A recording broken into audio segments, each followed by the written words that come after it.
Chapter 6 of Oliver Twist by Charles Dickens.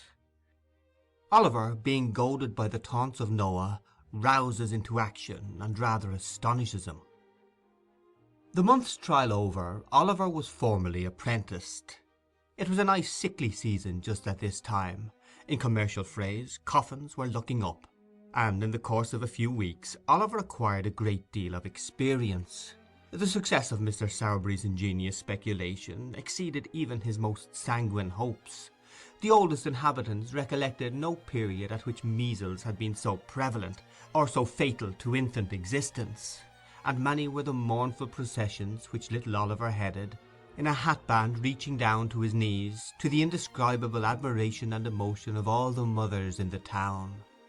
As Oliver accompanied his master in most of his adult expeditions too, in order that he might acquire that equanimity of demeanour and full command of nerve which was essential to a finished undertaker, he had many opportunities of observing the beautiful resignation and fortitude with which some strong-minded people bear their trials and losses. For instance, when Sowerberry had an order for the burial of some rich old lady or gentleman, who was surrounded by a great number of nephews and nieces who had been perfectly inconsolable during the previous illness, and whose grief had been wholly irrepressible even on the most public occasions, they would be as happy among themselves as need be, quite cheerful and contented, conversing together with as much freedom and gaiety as if nothing whatever had happened to disturb them. Husbands, too, bore the loss of their wives with the most heroic calmness. Wives, again, put on weeds for their husbands, as if, so far from grieving in the garb of sorrow, they had made up their minds to render it as becoming and attractive as possible.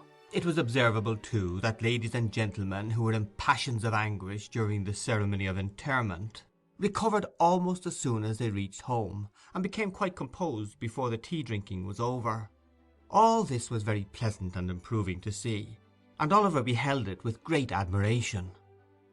That Oliver Twist was moved to resignation by the example of these good people, I cannot, although I am his biographer, undertake to affirm with any degree of confidence.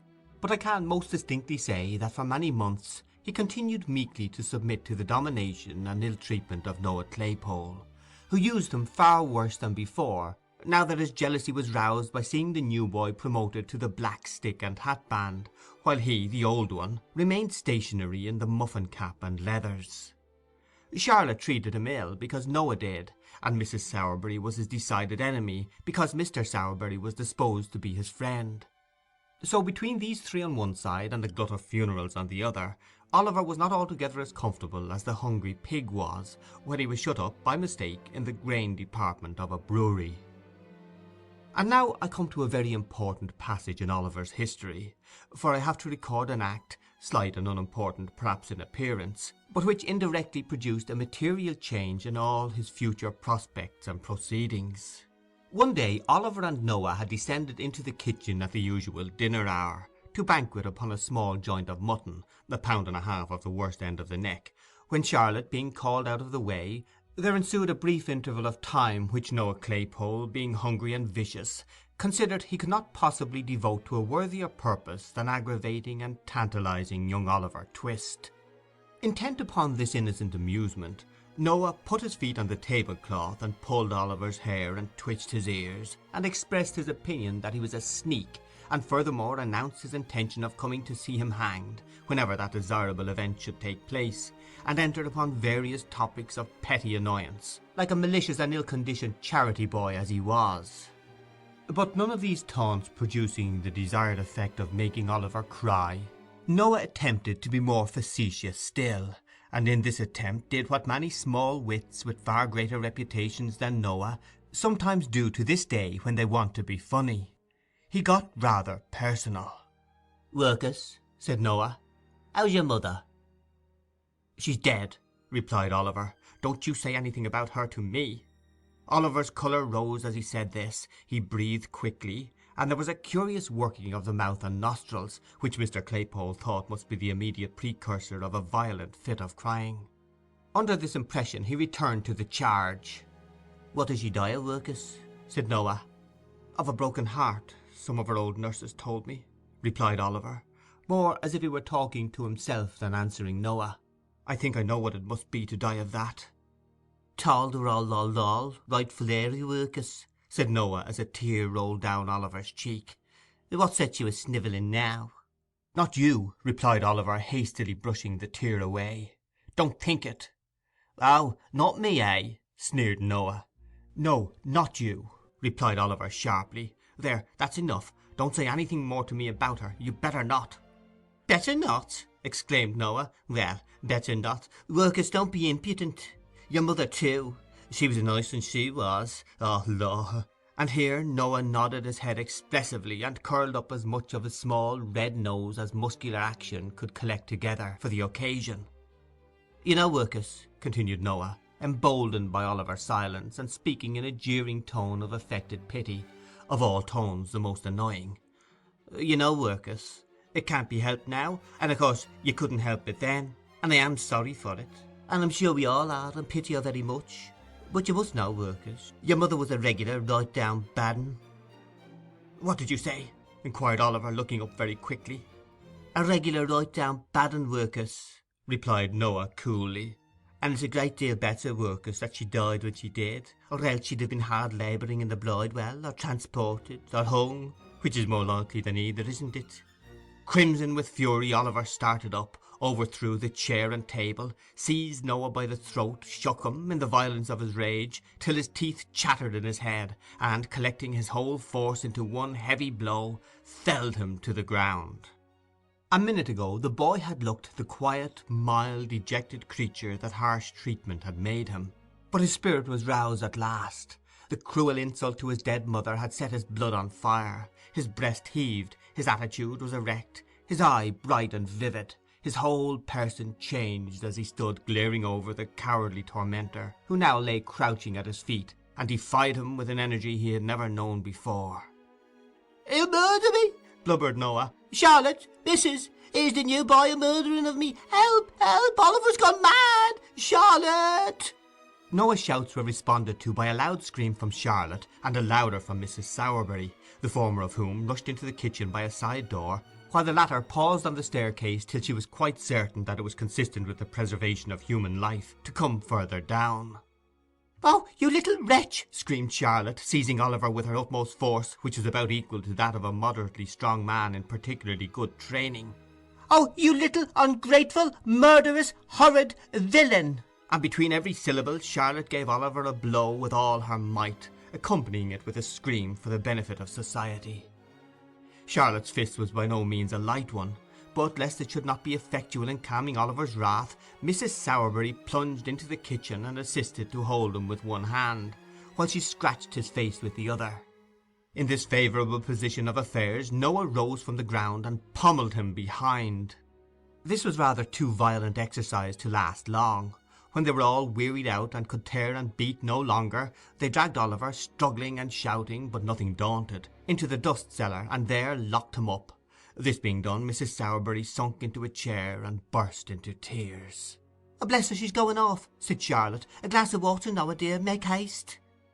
"Oh, Charlotte!" said Mrs. Sowerberry, speaking as well as she could, through a deficiency of breath and a sufficiency of cold water, which Noah had poured over her head and shoulders. "Oh, Charlotte, what a mercy we have not all been murdered in our beds!" "Ah, a mercy indeed, ma'am," was the reply. "I only hope this'll teach master not to have any more of those dreadful creatures that are born to be murderers and robbers from their very cradle. Poor Noah, he was all but killed, ma'am, when I come in." "Poor fellow," said Mrs. Sowerberry, looking piteously on the charity boy. Noah, whose top waistcoat button might have been somewhere on a level with the crown of Oliver's head, rubbed his eyes with the inside of his wrists while this commiseration was bestowed upon him, and performed some affecting tears and sniffs.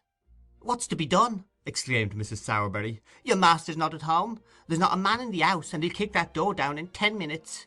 Oliver's vigorous plunges against the bit of timber in question rendered this occurrence highly probable. "Dear, dear, I don't know, ma'am," said Charlotte, "unless we send for the police officers." "Or the milling-terry," suggested Mr. Claypole. "No, no," said Mrs. Sowerberry, bethinking herself of Oliver's old friend. "Run to Mr. Bumble, Noah, and tell him to come here directly, and not to lose a minute. Never mind your cap. Make haste. You can hold a knife to that black eye as you run along. It'll keep the swelling down." Noah stopped to make no reply, but started off at his fullest speed, and very much it astonished the people who were out walking to see a charity boy tearing through the streets pell-mell, with no cap on his head, and a clasp knife at his eye. End of chapter 6.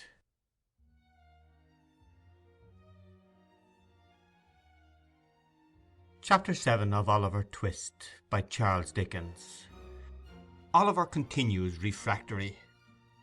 Noah Claypole ran along the streets at his swiftest pace, and paused not once for breath until he reached the workhouse gate.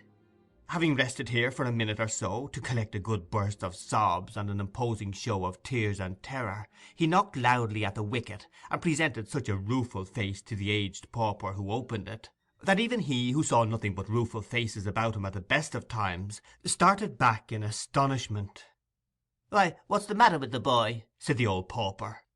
"Mr. Bumble! Mr. Bumble!" cried Noah with well-affected dismay, and in tones so loud and agitated that they not only caught the ear of Mr. Bumble himself, who happened to be hard by, but alarmed him so much that he rushed into the yard without his cocked hat, which is a very curious and remarkable circumstance, as showing that even a beadle, acted upon sudden and powerful impulse, may be afflicted with a momentary visitation of loss of self-possession and forgetfulness of personal dignity. "How, Mr. Bumble, sir?" said Noah. "Oliver, sir, Oliver has—" What?" interposed Mr. Bumble, with a gleam of pleasure in his metallic eyes. "Not run away? He hasn't run away, has he, Noah?" "No, sir, no, not run away, but he's turned wicious," replied Noah. "He tried to murder me, sir, and then he tried to murder Charlotte, and then Mrs. Oh, what a dreadful pain it is! Such agony, please, sir!" And here Noah writhed and twisted his body into an extensive variety of eel-like positions, thereby giving Mr. Bumble to understand that from the very violent and sanguinary onset of Oliver Twist he had sustained severe internal injury and damage, from which he was at that moment suffering the acutest torture. When Noah saw that the intelligence he communicated perfectly paralysed Mr. Bumble, he imparted additional effect thereunto by bewailing his dreadful wounds 10 times louder than before. And when he observed a gentleman in a white waistcoat crossing the yard, he was more tragic in his lamentations than ever, rightly conceiving it highly expedient to attract the notice and rouse the indignation of the gentleman aforesaid. The gentleman's notice was very soon attracted, for he had not walked 3 paces when he turned angrily round, and inquired what that young cur was howling for, and why Mr. Bumble did not favour him with something which would render the series of vocular exclamations so designated an involuntary process. "It's a poor boy from the free school, sir," replied Mr. Bumble, "who has been nearly murdered, all but murdered, sir, by young Twist." "By Jove!" exclaimed the gentleman in the white waistcoat, stopping short. "I knew it. I felt a strange presentiment from the very first that that audacious young savage would come to be hung." "He has likewise attempted, sir, to murder the female servant," said Mr. Bumble, with a face of ashy paleness. "And his missus?" interposed Mr. Claypole. "And his master too, I think you said, Noah," added Mr. Bumble. "No, he's out, or he would have murdered him," replied Noah. "He said he wanted to." "Ah, said he wanted to, did he, my boy?" inquired the gentleman in the white waistcoat. "Yes, sir," replied Noah. "And please, sir, missus wants to know whether Mr. Bumble can spare time to step up there directly and flog him, 'cause master's out." "Certainly, my boy, certainly," said the gentleman in the white waistcoat, smiling benignly and patting Noah's head, which was about 3 inches higher than his own. "You're a good boy, a very good boy. Here's a penny for you.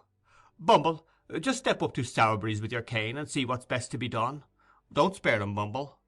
"No, I will not, sir," replied the beadle, adjusting the wax end which was twisted round the bottom of his cane for purposes of parochial flagellation. "Tell Sowerberry not to spare him either. They'll never do anything with him without stripes and bruises," said the gentleman in the white waistcoat. "I'll take care, sir," replied the beadle, and the cocked hat and cane having been by this time adjusted to their owner's satisfaction, Mr. Bumble and Noah Claypole betook themselves with all speed to the undertaker's shop. Here the position of affairs had not at all improved. Sowerberry had not yet returned, and Oliver continued to kick with undiminished vigour at the cellar door. The accounts of his ferocity as related by Mrs. Sowerberry and Charlotte were of so startling a nature that Mr. Bumble judged it prudent to parley before opening the door. With this view he gave a kick at the outside by way of prelude, and then, applying his mouth to the keyhole, said, in a deep and impressive tone, "Oliver." Come, you let me out," replied Oliver from the inside. "Do you know this here voice, Oliver?" said Mr. Bumble. "Yes," replied Oliver. "Ain't you afraid of it, sir? Ain't you a trembling while I speak, sir?" said Mr. Bumble. "No," replied Oliver boldly. An answer so different from the one he had expected to elicit, and was in the habit of receiving, staggered Mr. Bumble not a little. He stepped back from the keyhole, drew himself up to his full height, and looked from one to another of the three bystanders in mute astonishment. "Oh, you know, Mr. Bumble, he must be mad," said Mrs. Sowerberry. "No boy in half his senses could venture to speak so to you." "It's not madness, ma'am," replied Bumble after a few moments of deep meditation. "It's meat." "What?" exclaimed Mrs. Sowerberry. "Meat, ma'am, meat," replied Bumble with stern emphasis. "You've overfed him, ma'am. You've raised an artificial soul and spirit in him, ma'am, unbecoming a person of his condition. As the board, Mrs. Sowerberry, who are practical philosophers, will tell you. What have paupers to do with soul or spirit? It's quite enough that we let them have live bodies. If you'd kept the boy on gruel, ma'am, this would never have happened." "Dear, dear!" ejaculated Mrs. Sowerberry, piously raising her eyes to the kitchen ceiling. "This comes of being liberal." The liberality of Mrs. Sowerberry to Oliver had consisted of a profuse bestowal upon him of all the dirty odds and ends which nobody else would eat, so there was a great deal of meekness and self-devotion in her voluntarily remaining under Mr. Bumble's heavy accusation, of which, to do her justice, she was wholly innocent in thought, word, or deed. "Ah," said Mr. Bumble, when the lady brought her eyes down to earth again, "the only thing that can be done now, that I know of, is to leave him in the cellar for a day or so, till he's a little starved down, and then to take him out and to keep him on gruel all through the apprenticeship. He comes of a bad family, excitable natures, Mrs. Sowerberry. Both the nurse and the doctor said that mother of his made her way here against difficulties and pain that would have killed any well-disposed woman weeks before."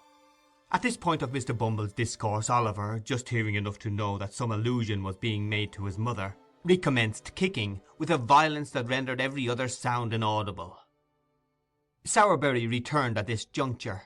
Oliver's offence having been explained to him with such exaggerations as the ladies thought best calculated to rouse his ire, he unlocked the cellar door in a twinkling, and dragged his rebellious apprentice out by the collar. Oliver's clothes had been torn in the beating he had received, his face was bruised and scratched, and his hair scattered over his forehead. The angry flush had not disappeared, however, and when he was pulled out of his prison he scowled boldly at Noah, and looked quite undismayed. "Now, you're a nice young fellow, ain't you?" said Sowerberry, giving Oliver a shake and a box on the ear. "He called my mother names," replied Oliver. "Well, and what if he did, you little ungrateful wretch?" said Mrs. Sowerberry. "She deserved what he said, and worse." "She didn't," said Oliver. "She did," said Mrs. Sowerberry. "It's a lie," said Oliver. Mrs. Sowerberry burst into a flood of tears. This flood of tears left Mr. Sowerberry no alternative. If he had hesitated for one instant to punish Oliver most severely, it must be quite clear to every experienced reader that he would have been, according to all precedents in disputes of matrimony established, a brute, an unnatural husband, an insulting creature, a base imitation of a man, and various other agreeable characters too numerous for recital within the limits of this chapter. To do him justice, he was, as far as his power went—it was not very extensive—kindly disposed towards the boy, perhaps because it was in his interest to be so, perhaps because his wife disliked him. The flood of tears, however, left him no resource. So he at once gave him a drubbing which satisfied even Mrs. Sowerberry herself, and rendered Mr. Bumble's subsequent application of the parochial cane rather unnecessary. For the rest of the day he was shut up in the back kitchen, in company with a pump and a slice of bread, and at night Mrs. Sowerberry, after making various remarks outside the door, by no means complimentary to the memory of his mother, looked into the room, and amidst the jeers and pointings of Noah and Charlotte, ordered him upstairs to his dismal bed. It was not until he was left alone in the silence and stillness of the gloomy workshop of the undertaker that Oliver gave way to the feelings which the day's treatment may be supposed likely to have awakened in a mere child. He had listened to their taunts with a look of contempt, he had borne the lash without a cry, for he felt that pride swelling in his heart which would have kept down a shriek to the last, though they had roasted him alive. But now, when there were none to see or hear him, he fell upon his knees on the floor, and, hiding his face in his hands, wept such tears as, God send for the credit of our nature, few so young may ever have cause to pour out before him. For a long time Oliver remained motionless in this attitude. The candle was burning low in the socket when he rose to his feet. Having gazed cautiously round him and listened intently, he gently undid the fastenings of the door and looked abroad. It was a cold, dark night. The stars seemed, to the boy's eyes, farther from the earth than he had ever seen them before. There was no wind, and the sombre shadows thrown by the trees upon the ground looked sepulchral and deathlike, from being so still. He softly reclosed the door. Having availed himself of the expiring light of the candle to tie up in a handkerchief the few articles of wearing apparel he had, he sat himself down upon a bench to wait for morning. With the first ray of light that struggled through the crevices of the shutters, Oliver arose and again unbarred the door. One timid look round, one moment's pause of hesitation. He had closed it behind him, and was in the open street. He looked to the right and to the left, uncertain whither to fly. He remembered to have seen the waggons as they went out toiling up the hill. He took the same route, and arriving at a footpath across the fields, which he knew after some distance led out again into the road, struck into it and walked quickly on. Along this same footpath Oliver well remembered he had trotted beside Mr. Bumble when he first carried him to the workhouse from the farm. His way led directly in front of the cottage. His heart beat quickly when he bethought himself of this, and he half resolved to turn back. He had come a long way, though, and should lose a great deal of time by doing so. Besides, it was so early that there was very little fear of his being seen. So he walked on. He reached the house. There was no appearance of its inmates stirring at that early hour. Oliver stopped and peeped into the garden. A child was weeding one of the little beds. As he stopped, he raised his pale face and disclosed the features of one of his former companions. Oliver felt glad to see him before he went, for though younger than himself, he had been his little friend and playmate. They had been beaten and starved and shut up together many and many a time. "Hush, Dick," said Oliver as the boy ran to the gate and thrust his thin arm between the rails to greet him. "Is anyone up?" "Nobody but me," replied the child. "You mustn't say you saw me, Dick," said Oliver. "I am running away. They beat and ill-use me, Dick, and I am going to seek my fortune some long way off. I don't know where. How pale you are!" "I heard the doctor tell them I was dying," replied the child with a faint smile. "I am very glad to see you, dear, but don't stop. "Yes, yes, I will, to say good-bye to you," replied Oliver. "I shall see you again, Dick, I know I shall. You will be well and happy." "I hope so," replied the child. "After I'm dead, but not before. I know the doctor is right, Oliver, because I dreamed so much of heaven and angels, and kind faces that I never see when I am awake." "Kiss me," said the child, climbing up the low gate and flinging his little arms round Oliver's neck. "Good-bye, dear. God bless you." The blessing was from a young child's lips, but it was the first that Oliver had ever heard invoked upon his head, and through the struggles and sufferings and troubles and changes of his after life he never once forgot it. End of chapter 7.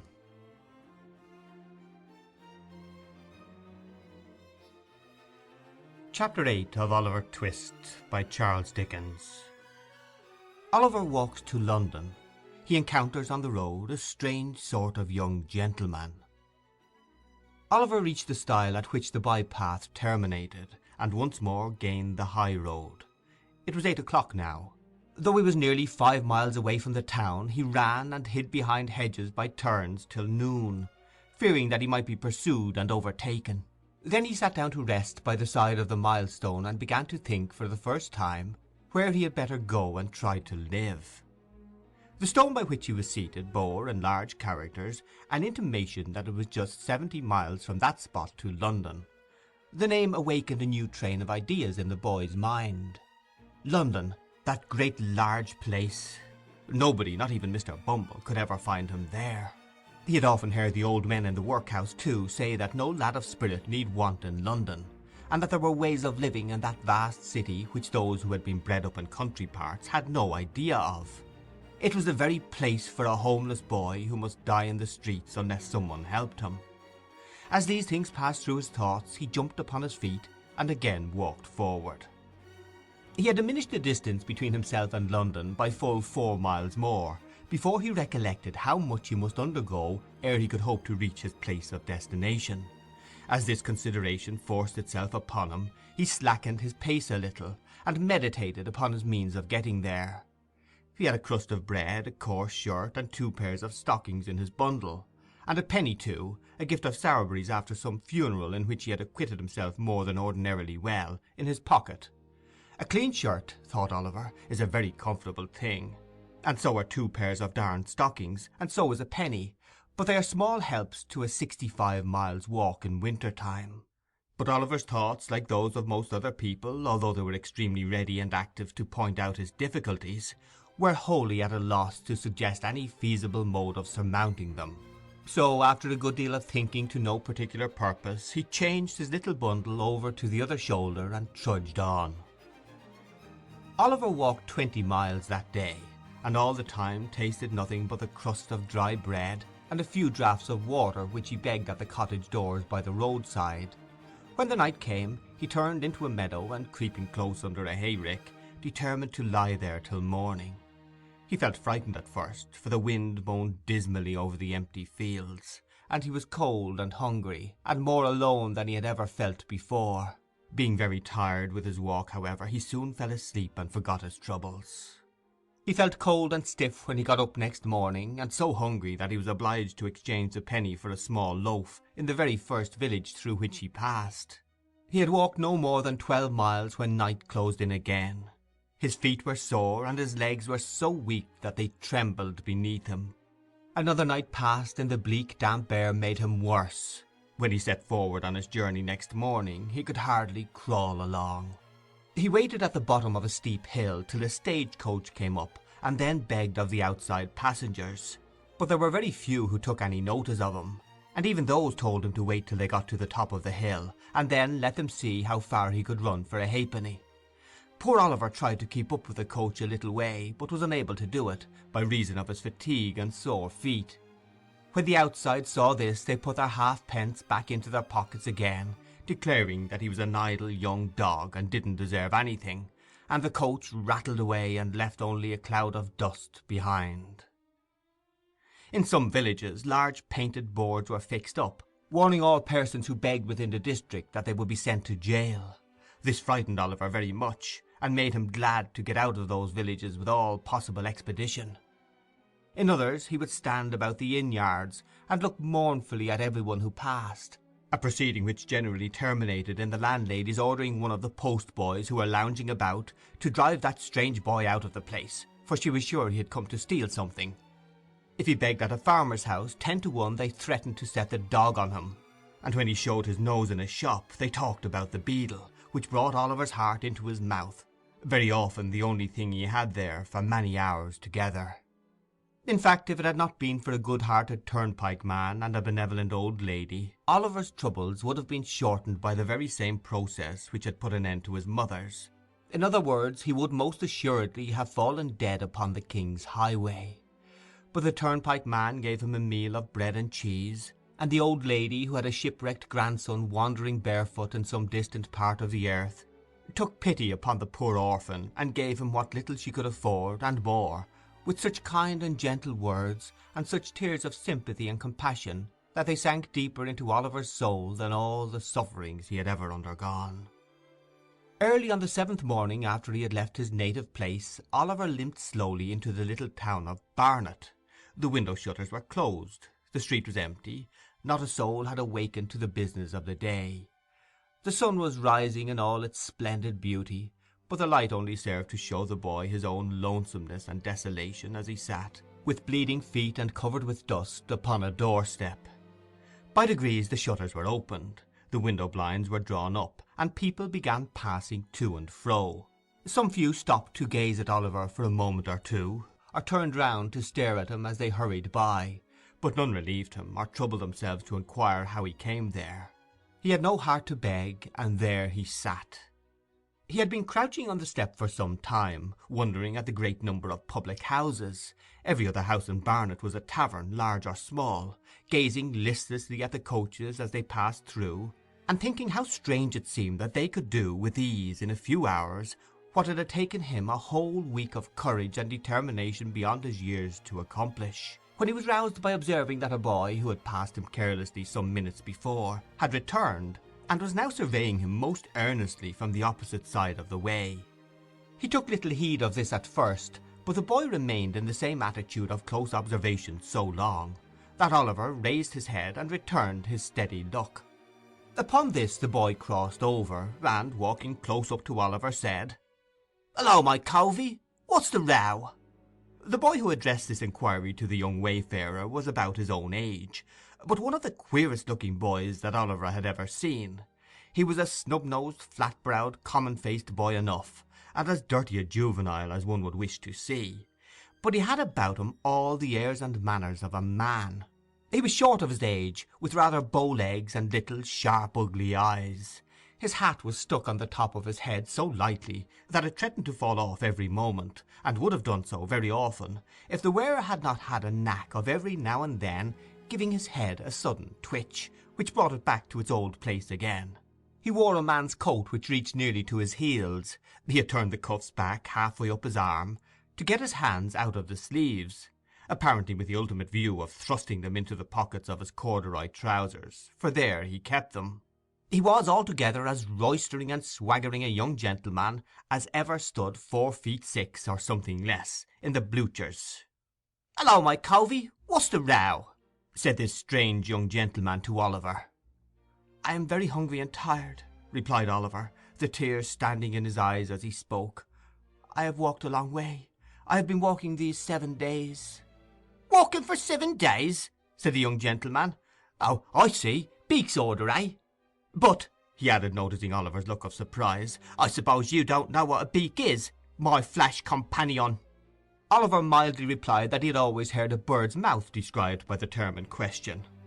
"My eyes, how green!" exclaimed the young gentleman. "Why, a beak's a magistrate. And when you walk by a beak's order, it's not straightforward, but always a going up, and niver a coming down again. Was you ever on the mill?" "What mill?" inquired Oliver. "What mill? Why, the mill. The mill as takes up so little room as it'll work inside a stone jug, and always goes better when the wind's low with the people than when it's high, 'cause then they can't get workmen.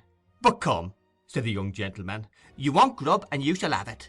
I'm at low water mark myself, only one bob and a magpie, but as far as it goes, I'll fork out and stomp. Up with you on your pins. There, now then, Morris." Assisting Oliver to rise, the young gentleman took him to an adjacent chandler's shop, where he purchased a sufficiency of ready-dressed ham and a half-quartern loaf, or, as he himself expressed it, a fourpenny bran, the ham being kept clean and preserved from dust by the ingenious expedient of making a hole in the loaf by pulling out a portion of the crumb and stuffing it therein. Taking the bread under his arm, the young gentleman turned into a small public house, and led the way to a tap-room in the rear of the premises. Here a pot of beer was brought in by direction of the mysterious youth, and Oliver, falling to at his new friend's bidding, made a long and hearty meal, during the process of which the strange boy eyed him from time to time with great attention. "Going to London?" said the strange boy, when Oliver had at length concluded. "Yes." "Got any lodgings?" "No." "Money?" "No." The strange boy whistled, and put his arms into his pockets as far as the big coat sleeves would let them go. "Do you live in London?" inquired Oliver. "Yes, I do when I'm at home," replied the boy. "I suppose you want some place to sleep to-night, don't you?" "I do indeed," answered Oliver. "I have not slept under a roof since I left the country." "Don't fret your eyelids on that score," said the young gentleman. "I've got to be in London to-night, and I know a 'spectable old gentleman as lives there what'll give you lodgings for nothing and never ask for the change. That is, if any gentleman he knows introduces you. And don't he know me? No, not in the least, by no means, certainly not." The young gentleman smiled, as if to intimate that the latter fragments of discourse were playfully ironical, and finished the beer as he did so. This unexpected offer of shelter was too tempting to be resisted, especially as it was immediately followed up by the assurance that the old gentleman referred to would doubtless provide Oliver with a comfortable place, without loss of time. This led to a more friendly and confidential dialogue, from which Oliver discovered that his friend's name was Jack Dawkins, and that he was a peculiar pet and protégé of the elderly gentleman before mentioned. Mr. Dawkins' appearance did not say a vast deal in favour of the comforts which his patron's interests obtained for those whom he took under his protection, but as he had a rather flighty and dissolute mode of conversing, and furthermore avowed that among his intimate friends he was better known by the sobriquet of the Artful Dodger, Oliver concluded that, being of a dissipated and careless turn, the moral precepts of his benefactor had hitherto been thrown away upon him. Under this impression he secretly resolved to cultivate the good opinion of the old gentleman as quickly as possible, and if he found the Dodger incorrigible, as he more than half suspected he should, to decline the honour of his further acquaintance. As John Dawkins objected to their entering London before nightfall, it was nearly 11 o'clock when they reached the turnpike at Islington. They crossed from the Angel to St. John's Road, struck down the small street which terminates at Sadler's Wells Theatre, through Exmouth Street and Coppice Row, down the little court by the side of the workhouse, across the classic ground which once bore the name of Hockley in the Hole, thence into Little Saffron Hill, and so into Saffron Hill the Great, along which the Dodger scudded at a rapid pace, directing Oliver to follow close at his heels. Although Oliver had enough to occupy his attention in keeping sight of his leader, he could not help bestowing a few hasty glances on either side of the way as he passed along. A dirtier or more wretched place he had never seen. The street was very narrow and muddy, and the air was impregnated with filthy odours. There were a good many small shops, but the only stock in trade appeared to be heaps of children, who, even at that time of night, were crawling in and out at the doors or screaming from the inside. The sole places that seemed to prosper amid the general blight of the place were the public houses, and in them the lowest orders of Irish were wrangling with might and main. Covered ways and yards, which here and there diverged from the main street, disclosed little knots of houses where drunken men and women were positively wallowing in filth, and from several of the doorways great ill-looking fellows were cautiously emerging, bound to all appearance on no very well-disposed or harmless errands. Oliver was just considering whether he hadn't better run away when they reached the bottom of the hill. His conductor, catching him by the arm, pushed open the door of a house near Field Lane, and drawing him into the passage, closed it behind them. "Now then," cried a voice from below, in reply to a whistle from the Dodger. "Plummy and slam," was the reply.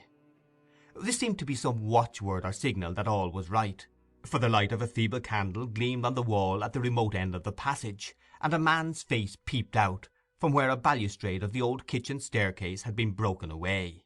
"There's two on you," said the man, thrusting the candle further out, and shielding his eyes with his hand. "Who's the t'other one?" "And you, pal," said Jack Dawkins, pulling Oliver forward. "Where'd he come from? Greenland? Is Fagin upstairs?" "Yes, he's a sorting the wipes. Up with you." The candle was drawn back, and the face disappeared. Oliver, groping his way with one hand, and having the other firmly grasped by his companion, ascended with much difficulty the dark and broken stairs, which his conductor mounted with an ease and expedition that showed he was well acquainted with them. He threw open the door of a back room, and drew Oliver in after him. The walls and ceiling of the room were perfectly black with age and dirt. There was a deal table before the fire, upon which were a candle stuck in a ginger beer bottle, 2 or 3 pewter pots, a loaf and butter, and a plate. In a frying-pan which was on the fire, and which was secured to the mantel-shelf by a string, some sausages were cooking, and standing over them, with a toasting fork in his hand, was a very old shrivelled Jew, whose villainous-looking and repulsive face was obscured by a quantity of matted red hair. He was dressed in a greasy flannel gown with his throat bare, and seemed to be dividing his attention between the frying-pan and the clothes-horse, over which a great number of silk handkerchiefs were hanging. Several rough beds made of old sacks were huddled side by side on the floor. Seated around the table were 4 or 5 boys, none older than the Dodger, smoking long clay pipes and drinking spirits with the air of middle-aged men.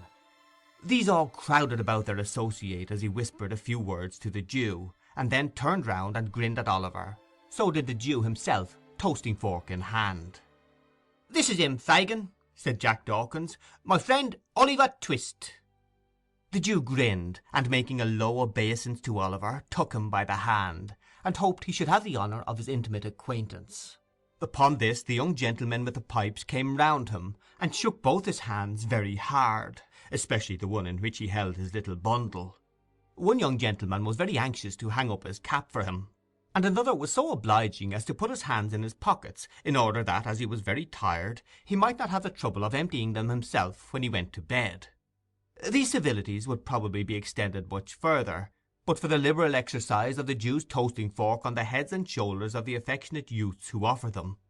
"We are very glad to see you, Oliver, very," said the Jew. "Dodger, take off the sausages and draw a tub near the fire for Oliver.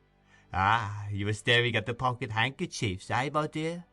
There are a good many of them, ain't there? We've just looked them out, ready for the wash. That's all, Oliver, that's all." The latter part of this speech was hailed by a boisterous shout from all the hopeful pupils of the merry old gentleman, in the midst of which they went to supper. Oliver ate his share, and the Jew then mixed him a glass of hot gin and water, telling him he must drink it off directly, because another gentleman wanted a tumbler. Oliver did as he was desired. Immediately afterwards he felt himself gently lifted onto one of the sacks, and then he sunk into a deep sleep. End of chapter 8.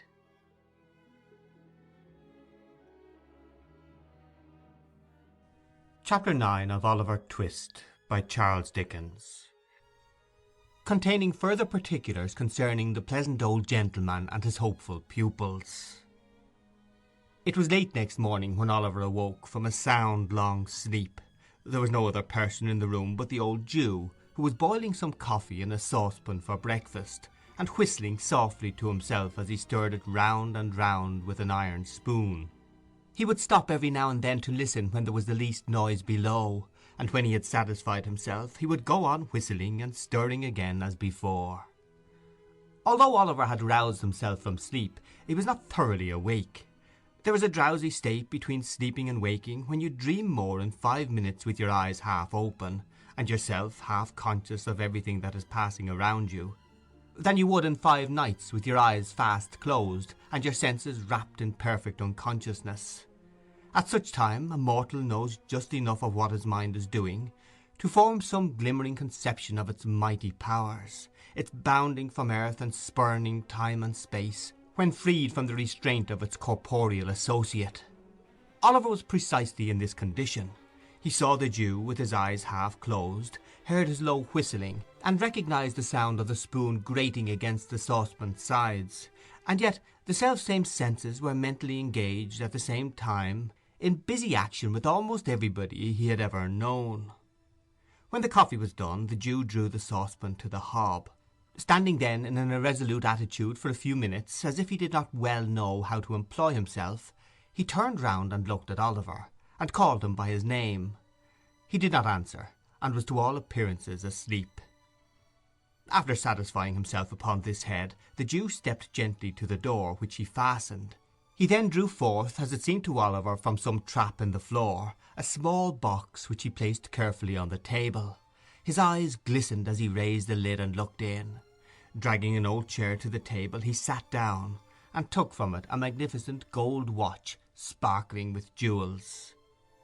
"Ah," said the Jew, shrugging up his shoulders and distorting every feature with a hideous grin. "Clever dogs, staunch to the last. Never told the old parson where they were. Never poached upon old Fagin. And why should they? It wouldn't have loosened the knot, nor kept the drop up a minute longer. No, fine fellows, fine fellows." With these and other muttered reflections of the like nature, the Jew once more deposited the watch in its place of safety. At least half a dozen more were severally drawn forth from the same box, and surveyed with equal pleasure, besides rings, brooches, bracelets, and other articles of jewellery, of such magnificent materials and costly workmanship that Oliver had no idea even of their names. Having replaced these trinkets, the Jew took out another, so small that it lay in the palm of his hand. There seemed to be some very minute inscription on it, for the Jew laid it flat upon the table, and shading it with his hand, pored over it long and earnestly. At length he put it down, as if despairing of success, and leaning back in his chair, muttered, "What a fine thing capital punishment is! Dead men never repent. Dead men never bring awkward stories to light. Ah, it's a fine thing for the trade. 5 of 'em strung up in a row, and none left to play booty, or turn white-livered." As the Jew uttered these words, his bright dark eyes, which had been staring vacantly before him, fell on Oliver's face. The boy's eyes were fixed on his in mute curiosity, and although the recognition was only for an instant, for the briefest space of time that can be possibly conceived, it was enough to show the old man that he had been observed. He closed the lid of the box with a loud crash, and laying his hand on a bread knife which was on the table, started furiously up. He trembled very much, though, for even in his terror Oliver could see that the knife quivered in the air. "What's that?" said the Jew. "What do you watch me for? Why are you awake? What have you seen? Speak out, boy, quick, quick for your life." "I wasn't able to sleep any longer, sir," replied Oliver meekly. "I am very sorry if I have disturbed you, sir." "You were not awake an hour ago?" said the Jew, scowling fiercely on the boy. "No, no, indeed," replied Oliver. "Are you sure?" cried the Jew, with a still fiercer look than before, and a threatening attitude. "Upon my word I was not, sir," replied Oliver earnestly. "I was not indeed, sir." "Tush, tush, my dear," said the Jew, abruptly resuming his old manner, and playing with the knife a little before he laid it down, as if to induce the belief that he had caught it up in mere sport. "Of course I know that, my dear. I only tried to frighten you. You're a brave boy. You're a brave boy, Oliver." The Jew rubbed his hands with a chuckle, but glanced uneasily at the box notwithstanding. "Did you see any of these pretty things, my dear?" said the Jew, laying his hand upon it after a short pause. "Yes, sir," replied Oliver. "Ah," said the Jew, turning rather pale. They're mine, Oliver, my little property, all I have to live upon in my old age. The folks call me a miser, my dear, only a miser, that's all." Oliver thought the old gentleman must be a decided miser to live in such a dirty place with so many watches, but thinking that perhaps his fondness for the Dodger and the other boys cost him a good deal of money, he only cast a deferential look at the Jew, and asked if he might get up. "Certainly, my dear, certainly," replied the old gentleman. "Stay, there's a pitcher of water in the corner by the door. Bring it here, and I'll give you a basin to wash in, my dear." Oliver got up, walked across the room, and stooped for an instant to raise the pitcher. When he turned his head, the box was gone. He had scarcely washed himself and made everything tidy by emptying the basin out of the window, agreeably to the Jew's directions, when the Dodger returned, accompanied by a very sprightly young friend whom Oliver had seen smoking on the previous night, and who was now formally introduced to him as Charley Bates. The 4 sat down to breakfast on coffee and some hot rolls and ham which the Dodger had brought home in the crown of his hat. "Well," said the Jew, glancing slyly at Oliver and addressing himself to the Dodger, "I hope you've been at work this morning, my dears." "Hard," replied the Dodger. "As nails," added Charley Bates. Good boys," said the Jew. "What have you got, Dodger?" "A couple of pocket books," replied that young gentleman. "Lined?" inquired the Jew with eagerness. "Pretty well," replied the Dodger, producing 2 pocket books, one green and the other red. "Not so heavy as they might be," said the Jew, after looking at the insides carefully, "but very neat and nicely made. Ingenious workman, ain't he, Oliver?" "Very, indeed, sir," said Oliver, at which Mr. Charley Bates laughed uproariously, very much to the amazement of Oliver, who saw nothing to laugh at in anything that had passed. "And what have you got, my dear?"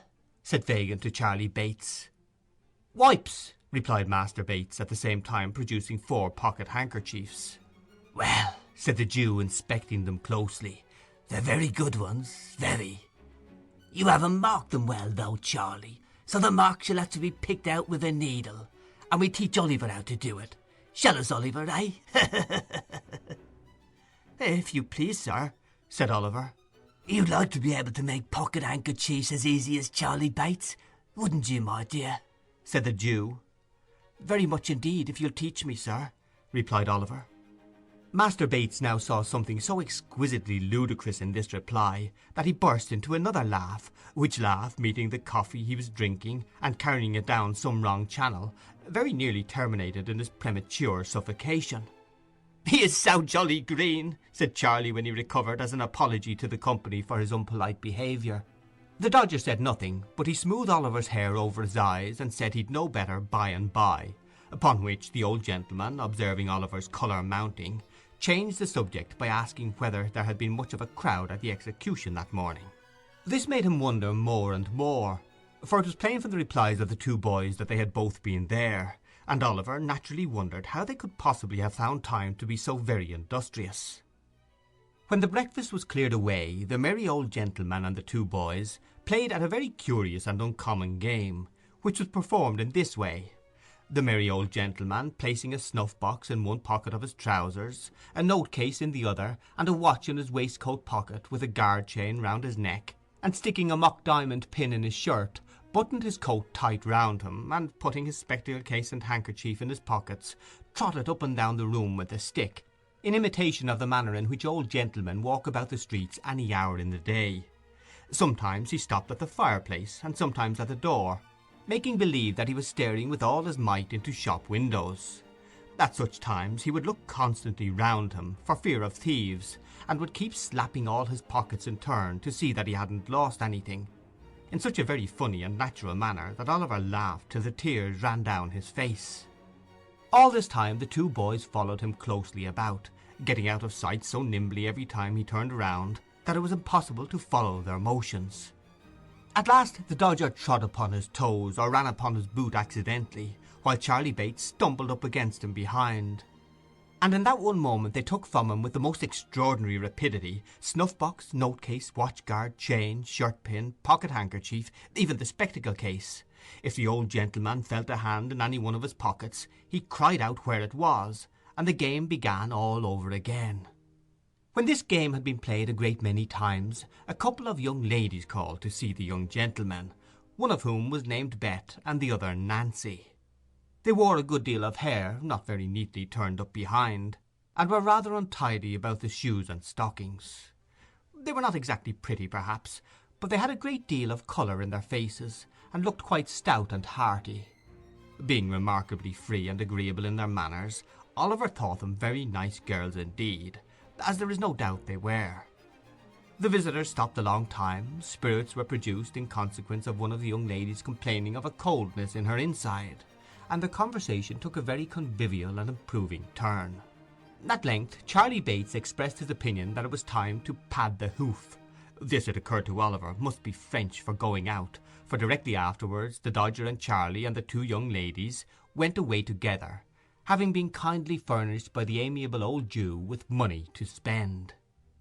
"There, my dear," said Fagin, "that's a pleasant life, isn't it? They've gone out for the day." "Have they done work, sir?" inquired Oliver. "Yes," said the Jew, "that is, unless they should unexpectedly come across any when they are out. And they won't neglect it if they do, my dear, depend upon it. Make 'em your models, my dear, make 'em your models," tapping the fire shovel on the hearth to add force to his words. "Do everything they bid you, take their advice in all matters, especially the Dodger's, my dear. He'll be a great man himself, and will make you one too if you take pattern by him. Is my handkerchief hanging out of my pocket, my dear?" said the Jew, stopping short. "Yes, sir," said Oliver.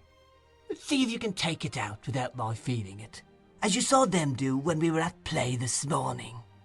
Oliver held up the bottom of the pocket with one hand, as he had seen the Dodger hold it, and drew the handkerchief lightly out with the other. "Is it gone?" cried the Jew.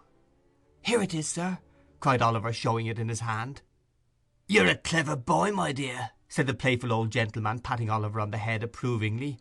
"I never saw a sharper lad. Here's a shilling for you, and if you go on in this way you'll be the greatest man of all time. And now come here and I'll show you how to take the marks out of the handkerchiefs."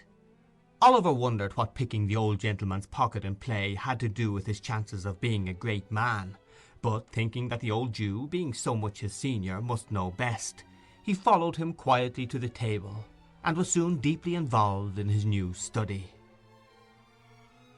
End of chapter 9.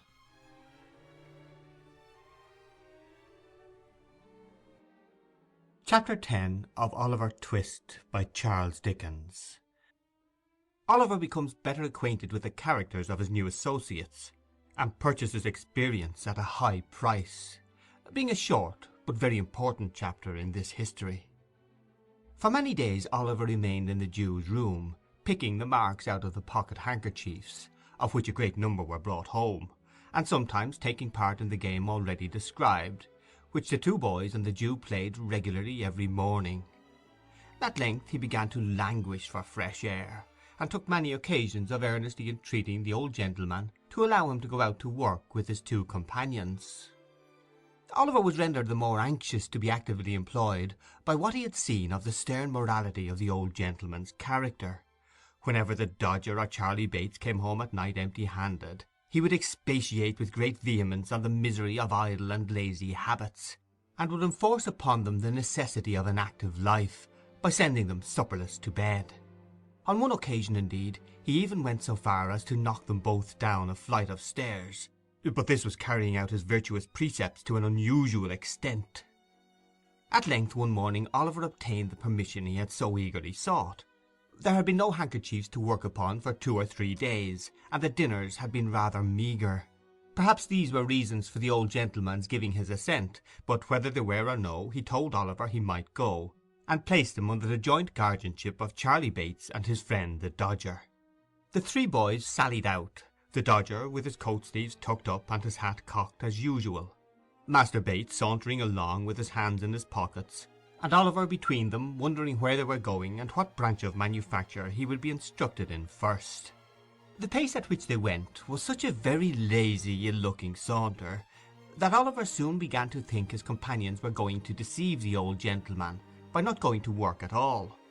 The Dodger had a vicious propensity, too, of pulling the caps from the heads of small boys, and tossing them down areas, while Charley Bates exhibited some very loose notions concerning the rights of property, by pilfering divers apples and onions from the stalls at the kennel sides, and thrusting them into his pockets, which were so surprisingly capacious that they seemed to undermine his whole suit of clothes in every direction.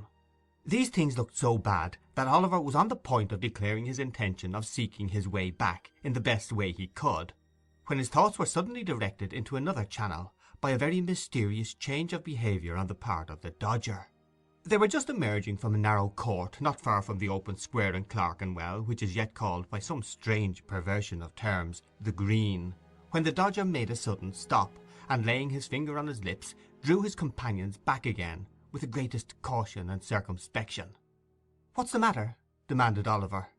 "Hush!" replied the Dodger. "Do you see that old cove at the bookstall?" "The old gentleman over the way?" said Oliver. "Yes, I see him." "He'll do," said the Dodger. "A prime plant," observed Master Charley Bates. Oliver looked from one to the other with the greatest surprise, but he was not permitted to make any inquiries, for the 2 boys walked stealthily across the road and slunk close behind the old gentleman towards whom his attention had been directed. Oliver walked a few paces after them, and not knowing whether to advance or retire, stood looking on in silent amazement. The old gentleman was a very respectable-looking personage, with a powdered head and gold spectacles. He was dressed in a bottle-green coat with a black velvet collar, wore white trousers, and carried a smart bamboo cane under his arm. He had taken up a book from the stall, and there he stood, reading away, as hard as if he were in his elbow-chair in his own study. It is very possible that he fancied himself there indeed, for it was plain from his abstraction that he saw not the bookstall, nor the street, nor the boys, nor in short anything but the book itself, which he was reading straight through, turning over the leaf when he got to the bottom of the page, beginning at the top line of the next one, and going regularly on, with the greatest interest and eagerness. What was Oliver's horror and alarm as he stood a few paces off, looking on with his eyelids as wide open as they would possibly go, to see the Dodger plunge his hand into the old gentleman's pocket, and draw from thence a handkerchief, to see him hand the same to Charley Bates, and finally to behold them both running away round the corner at full speed. In an instant the whole mystery of the handkerchiefs and the watches and the jewels and the Jew rushed upon the boy's mind. He stood for a moment with the blood so tingling through all his veins from terror, that he felt as if he were in a burning fire, Then, confused and frightened, he took to his heels, and not knowing what he did, made off as fast as he could lay his feet to the ground. This was all done in a minute's space. In the very instant when Oliver began to run, the old gentleman, putting his hand in his pocket, and missing his handkerchief, turned sharp round. Seeing the boy scudding away at such a rapid pace, he very naturally concluded him to be the depredator, and shouting, "Stop, thief!" with all his might, made off after him, buck in hand. But the old gentleman was not the only person who raised the hue and cry. The Dodger and Master Bates, unwilling to attract public attention by running down the open street, had merely retired to the first doorway round the corner. They no sooner heard the cry and saw Oliver running, than, guessing exactly how the matter stood, they issued forth with great promptitude, and shouting "Stop, thief!" too, joined in the pursuit like good citizens. Although Oliver had been brought up by philosophers, he was not theoretically acquainted with the beautiful axiom that self-preservation is the first law of nature. If he had been, perhaps, he would have been prepared for this. Not being prepared, however, it alarmed him the more, so away he went like the wind, with the old gentleman and the two boys roaring and shouting behind him. "Stop, thief! Stop, thief!" There is a magic in the sound. The tradesman leaves his counter, and the carman his waggon. The butcher throws down his tray, the baker his basket, the milkman his pail, the errand-boy his parcels, the schoolboy his marbles, the pavior the pickaxe, the child his battledore. Away they run, pell-mell, helter-skelter, slapdash, tearing, yelling, screaming, knocking down the passengers as they turn the corners, rousing up the dogs and astonishing the fowls, and the streets, squares, and courts re-echo with the sound. "Stop, thief! Stop, thief!" The cry is taken up by 100 voices, and the crowd accumulate at every turning. Away they fly, splashing through the mud, and rattling along the pavements. Up go the windows, out run the people, onward bear the mob. A whole audience desert Punch in the very thickest of the plot, and joining the rushing throng, swell the shout, and lend fresh vigour to the cry, "Stop, thief! Stop, thief!" Stop, thief! Stop, thief! There was a passion for hunting something deeply implanted in the human breast. One wretched, breathless child, panting with exhaustion, terror in his looks, agony in his eyes, large drops of perspiration streaming down his face, strains every nerve to make head upon his pursuers, and as they follow on his track and gain upon him every instant, they hail his decreasing strength with still louder shouts, and whoop and scream with joy. Stop, thief! Aye, stop him, for God's sake, were it only in mercy. Stopped at last, a clever blow. He is down upon the pavement, and the crowd eagerly gather round him, each newcomer jostling and struggling with the others to catch a glimpse. "Stand aside! Give him a little air!" "Nonsense, you don't deserve it." "Where's the gentleman?" "Here he is, coming down the street." "Make room there for the gentleman. Is this the boy, sir?" "Yes." Oliver lay covered with mud and dust, and bleeding from the mouth, looking wildly round upon the heap of faces that surrounded him, when the old gentleman was officiously dragged and pushed into the circle by the foremost of the pursuers. "Yes," said the gentleman, "I'm afraid it is the boy." "Afraid?" murmured the crowd. "That's a good un." "Poor fellow," said the gentleman. "Has he hurt himself?" "I did that, sir," said a great lubberly fellow, stepping forward. "Then preciously I cut me knuckle again his mouth. I stopped him, sir." The fellow touched his hat with a grin, expecting something for his pains. But the old gentleman, eyeing him with an expression of dislike, looked anxiously round, as if he contemplated running away himself, which it is very possible he might have attempted to do, and thus have afforded another chase, had not a police officer, who was generally the last person to arrive in such cases, at that moment made his way through the crowd and seized Oliver by the collar. "Come, get up," said the man roughly.